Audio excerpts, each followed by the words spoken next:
থাকলে সঙ্গী, না থাকলে জঙ্গি। তা 20 বছর আপনারা জামাত ইসলামের সাথে জোট করেছিলেন, দেশনেত্রী বেগম খালেদা জিয়া জীবিত ছিলেন, প্রেসিডেন্ট ভোটের জন্য আপনারা অথবা গোলাম আজমের বাড়িতে গিয়েছিলেন। এই 20-22 বছর যেসব প্রশ্ন তোলেন নাই, কেন তোলেন নাই তার জবাব দেন, পার্লামেন্টে জবাব দেন। যেই কারণে জামাতের সাথে আপনারা জোট করেছিলেন, এই কারণে গোলাম আজমের কাছে বিএনপির রাষ্ট্রপতির পক্ষে ভোট চাইতে গিয়েছিলেন। 2001 সালে নিঃস্বার্থভাবে 91 সালে নির্বাচনে বিএনপি সরকার গঠন করার জন্য সংখ্যাগরিষ্ঠ আসন পেল না। তখন জামাত ইসলামের হাতে যে আসনগুলো ছিল, সেই আসন ছাড়া বিএনপি আর সরকার গঠন করতে পারে না।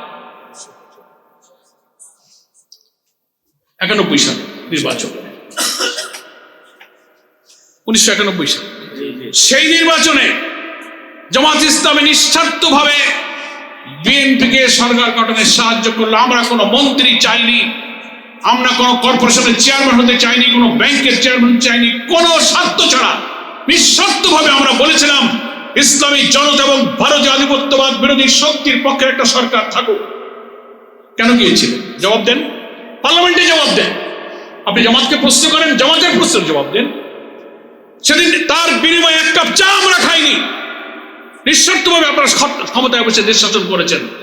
দুর্ভাগ্যজনক, এখানে নতুন প্রজন্মের সাংবাদিকরা আছেন, সিনিয়ররা জানবেন, যেই 91-তে আপনারা ক্ষমতায় গেলেন, প্রধানমন্ত্রী হয়ে গেলেন, 91 থেকে 96 ক্যাম্পাসগুলোতে, চট্টগ্রাম, রাজশাহী, খুলনা, ঢাকা, সমস্ত ক্যাম্পাসগুলোতে ছাত্র দলের ছেলেরা শিবিরের ছেলেদেরকে মারতে লাগলো, জবাই করতে লাগলো, খুন করতে লাগলো।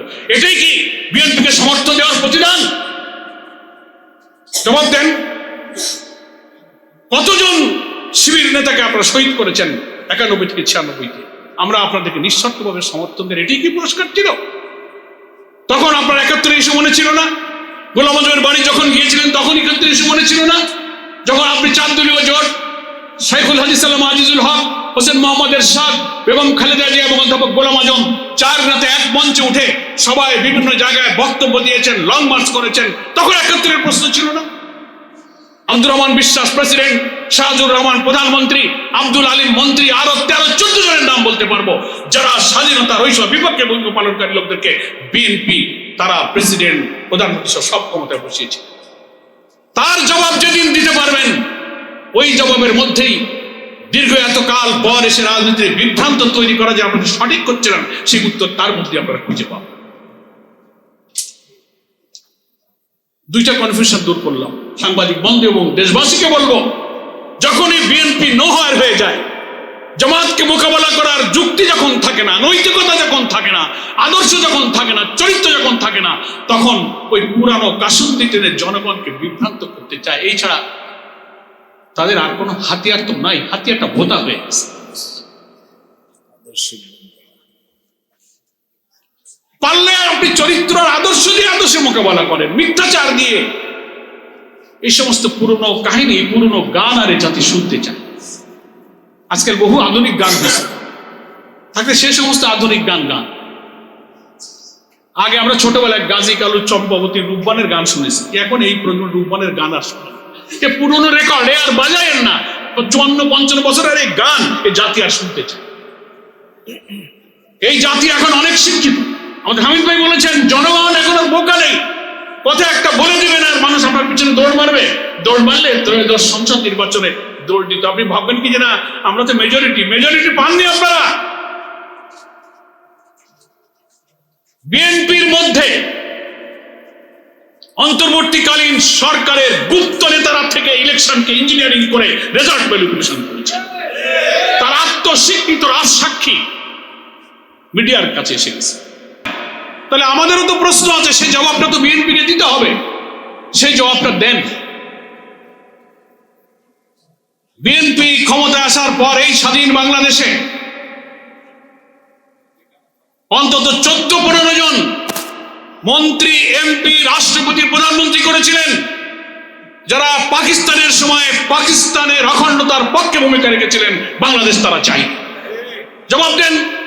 সে তালিকা পত্রিকায়, মিডিয়ায় প্রকাশিত, আমরা বলতে পারি না। আপনারা সেই সময়ে অখণ্ড পাকিস্তানের পক্ষে যারা পাকিস্তান ভাঙতে চাননি, এমন ব্যক্তিকে আপনারা রাষ্ট্রপতি করেছেন, প্রধানমন্ত্রী করেছেন, মন্ত্রী করেছেন, এমপি করেছেন। এই বিএনপির মন্ত্রী তা আছে, তার তালিকা সোশ্যাল মিডিয়াতে ভাসছে। কেন করেছিলেন? জবাব দেন। প্রশ্ন আপনারা করতে পারেন, আমাদের উপর যে করছে জবাব দেন। আরো প্রশ্ন যদি আমরা করি, অন্তত 20-22 বছর জামাত ইসলামের সাথে দেশনেত্রী বেগম খালেদা জিয়ার নেতৃত্বে আপনারা 4 দল, 18 দল, 20 দলীয় জোটের রাজনীতি করেছেন, লম্বা সময় রাজনীতি করেছেন। রাষ্ট্রপতি নির্বাচনের সময় জামাত ইসলামীর অধ্যাপক গোলাম আজমের মগবাজারের বাসায় বিএনপি নেতারা ধর্ণা দিয়েছেন জামাতের ভোটগুলো যেন বিএনপি রাষ্ট্রপতি নির্বাচনের পক্ষে আসে। কেন আপনারা গিয়েছিলেন তার জবাব আপনারা দেন। ওই জবাবের মধ্যে কিন্তু এই প্রশ্নের উত্তর আছে। আপনি বারবার জাতিকে বিভক্ত করার জন্য, জাতিকে বিভক্ত করে আবার ফ্যাসিবাদের হাতে দেশকে তুলে দেওয়ার জন্য জামাত ইসলামীর বিরুদ্ধে কোনো রাজনৈতিক, যৌক্তিক, নৈতিক কোন যুক্তিকতার হাতিয়ার নেই বলে আপনি একটা পুরানো মীমাংসিত ইস্যুকে আপনি বারবার জাতির সামনে এনে যে আশা এটা করেন, এ আশা আপনাদের পূরণ হবে না। এ আশা যদি পূরণ হতো, গণতান্ত্রিক নির্বাচনে 79 সাল থেকে বাংলাদেশে জামাত ইসলামী, ইসলামপন্থী দলগুলোর প্রতি ভারতীয় আধিপত্যবাদ বিরোধী এবং ইসলামী জনতার যে সমর্থন, ছাত্র আন্দোলনের ডাকসু নির্বাচন, ত্রয়োদশ জাতীয় নির্বাচনে জনতার যে জোয়ার সৃষ্টি হয়েছে, এই জোয়ারই আপনাদের বিভ্রান্তির বেড়াজালকে সবকিছু ছিন্ন ভিন্ন করে দিয়েছে। জবাব দেন। আমি তো মাঝে মাঝে বলে থাকি,